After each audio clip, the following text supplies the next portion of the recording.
tous, c'est le moment de retrouver le dossier avec Gérard Mavian. Gérard Mavian, bienvenue derrière ce micro en studio. Je rappelle que vous êtes le président du FC Que Choisir à Saint-Malo.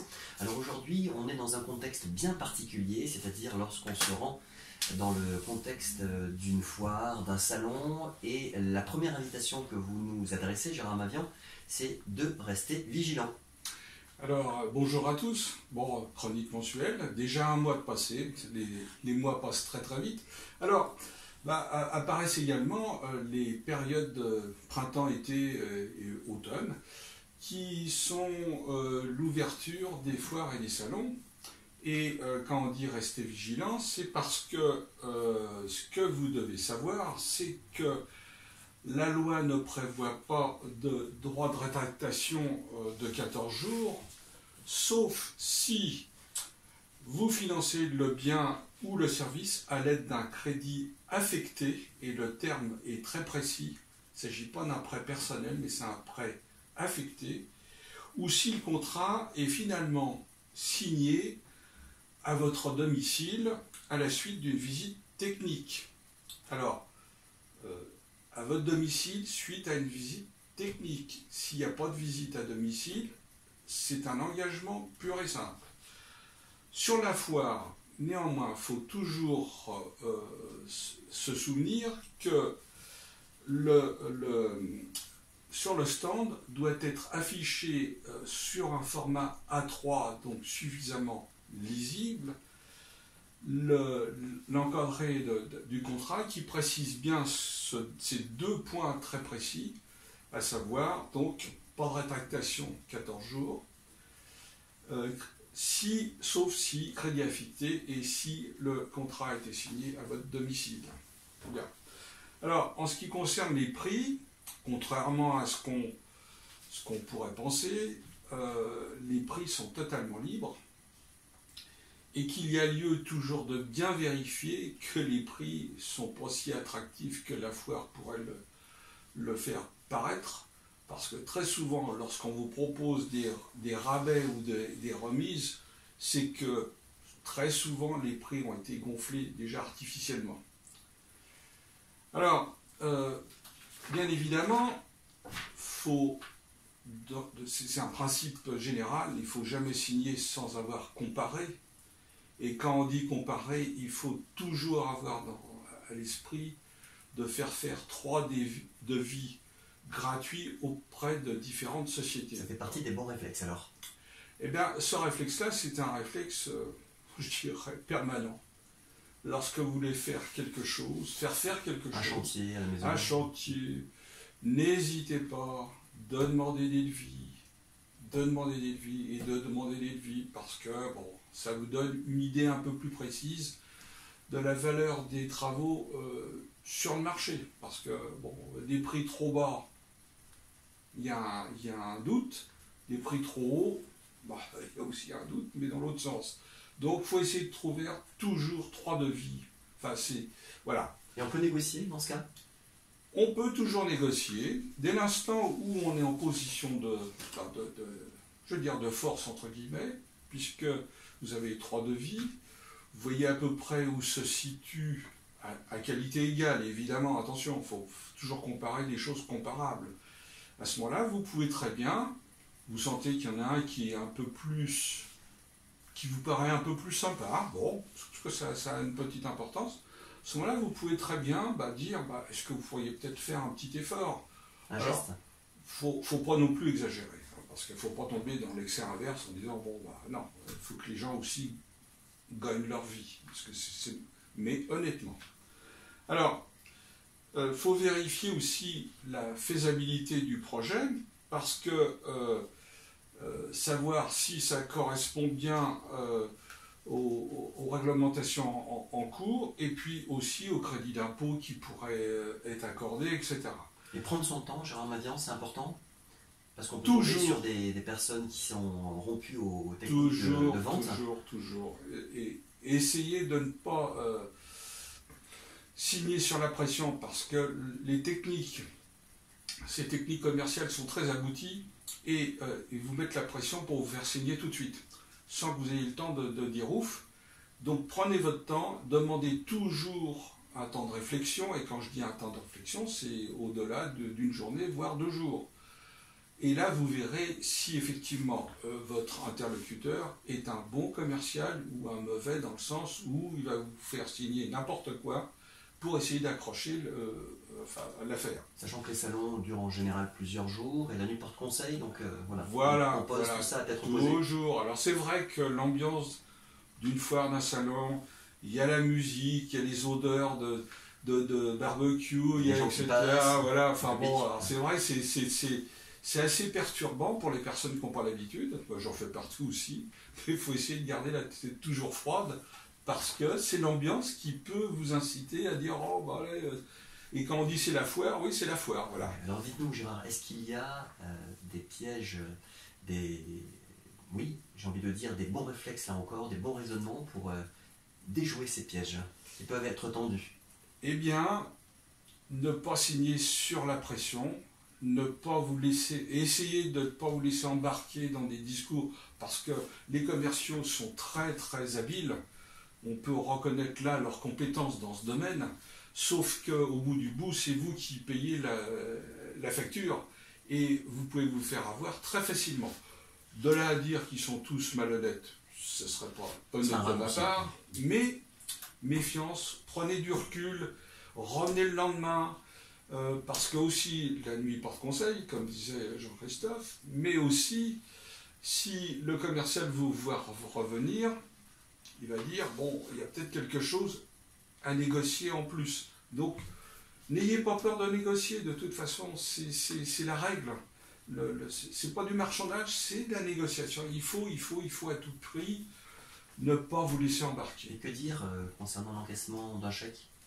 Alors, il faut savoir que le chèque est immédiatement encaissable, même si le vendeur mentionne le contraire. Un chèque, on ne peut pas l'antidater alors? On ne peut pas l'antidater. Et un chèque est valable, je crois que c'est 1 an et 15 jours. C'est un engagement sur lequel vous ne pouvez absolument pas revenir. C'est impossible. Alors, la compte, vous formalisez votre commande. En fait, c'est un engagement définitif. Donc, si vous refusez, si vous dites finalement j'abandonne, votre acompte est perdu, de toute façon. Et je crois savoir que dans certains cas, le vendeur peut vous demander aussi un surplus, parce que les clauses peuvent conduire à ça. Alors, on a parlé du devis tout à l'heure, Gérard Mavian. Est-ce qu'il peut y avoir une entourloupe, entre guillemets, à ce sujet? Devis, c'est le début d'un engagement, c'est-à-dire que quand le devis, et surtout quand vous le signez, ça devient un engagement. Alors là aussi, sur les devis, vérifiez bien les prix, vérifiez bien que les délais soient bien mentionnés, avec beaucoup de précision, parce que lorsqu'une date est arrêtée, si les travaux dépassent cette date-là, au-delà d'un mois, il vous est possible à ce moment-là de commencer à attaquer le vendeur. À demander des comptes. À demander des comptes, parce que, généralement on accorde, apparemment on accorde 1 mois, mais au-delà d'un mois, après, on peut commencer à vraiment rentrer dans le dur et puis commencer à demander des comptes. Voilà. Et y a-t-il des pièges concernant le financement? Alors le financement, c'est pareil. Le financement, il y a deux financements. Si la case à crédit n'est pas cochée, c'est un achat au comptant. Et vous ne pouvez plus vous rétracter. C'est très important. Et lorsque vous achetez des biens sur les foires et salons, cuisine, etc., ou même tout autre objet, essayez d'avoir un crédit affecté.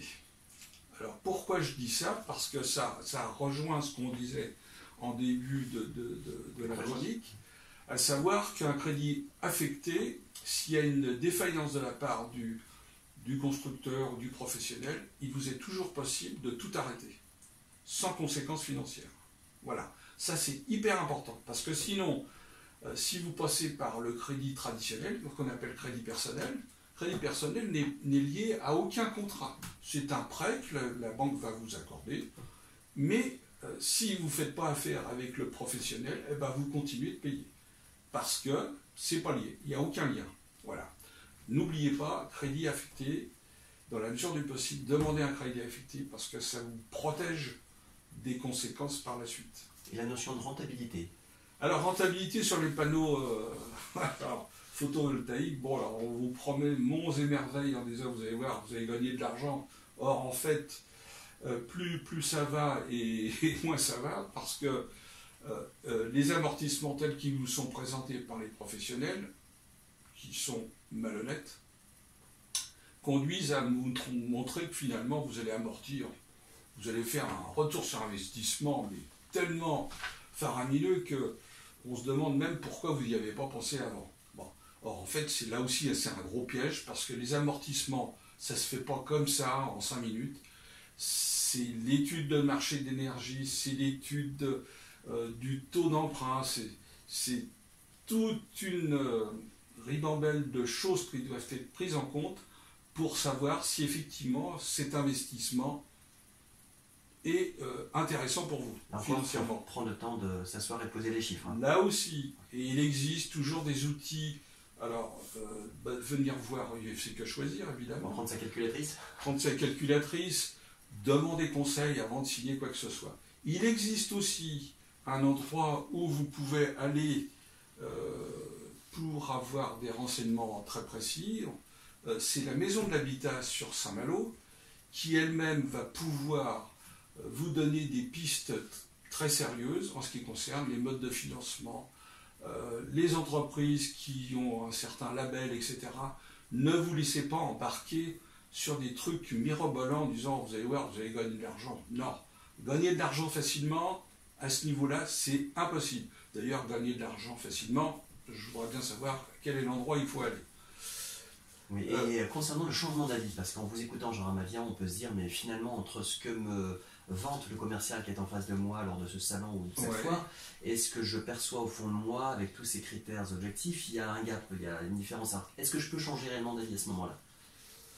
C'est difficile parce qu'une fois qu'on s'est engagé et puis qu'on a la certitude que, bon, on a signé les documents, après il est difficile de pouvoir faire machine arrière. Il y a toujours la possibilité de trouver une petite faille, mais les failles sont de plus en plus fines, ce qui fait qu'il est de plus en plus difficile à ce moment-là de faire machine arrière. Parce que lorsqu'on demande on veut installer des panneaux photovoltaïques, il y a toute une réglementation et notamment des autorisations qui doivent être demandées en mairie pour bien savoir si, par rapport à l'environnement, mais visuel, il n'y a pas de contre-indication, etc. Donc, ne pas se laisser embarquer par la société qui va dire « oui, vous inquiétez pas, on s'occupe de tout », et qu'en fait, il ne s'occupe de rien. Et après, pour revenir en arrière, ça devient beaucoup plus compliqué. Donc, en résumé, prudence? J'allais dire, malheureusement, prudence et super prudence. Et quand vous avez un doute, renseignez-vous autour de vous, renseignez-vous aussi à UFC Que Choisir, évidemment. À Saint-Malo, à Saint-Malo, alors 8E avenue de Moka à Saint-Malo, et sur notre site internet où vous allez retrouver toutes les adresses des permanences aussi qui sont sur Dinard, Cancale, Dol de Bretagne et Combourg. Et puis évidemment Saint-Malo. N'hésitez pas de vous renseigner. Et n'oubliez pas, il existe la maison de l'habitat, à côté de la gare TGV, la gare SNCF de Saint-Malo. On a fait le tour? Et on a fait le tour. Merci beaucoup Gérard Mavian, je rappelle que vous êtes le président du UFC Que Choisir Saint-Malo et ses environs, comme vous venez de le rappeler, avec la présence des permanences. Merci pour cet éclairage concernant ces bons conseils lorsqu'on va sur une foire ou un salon. On se retrouve méfiance. le mois prochain. Merci, au mois prochain.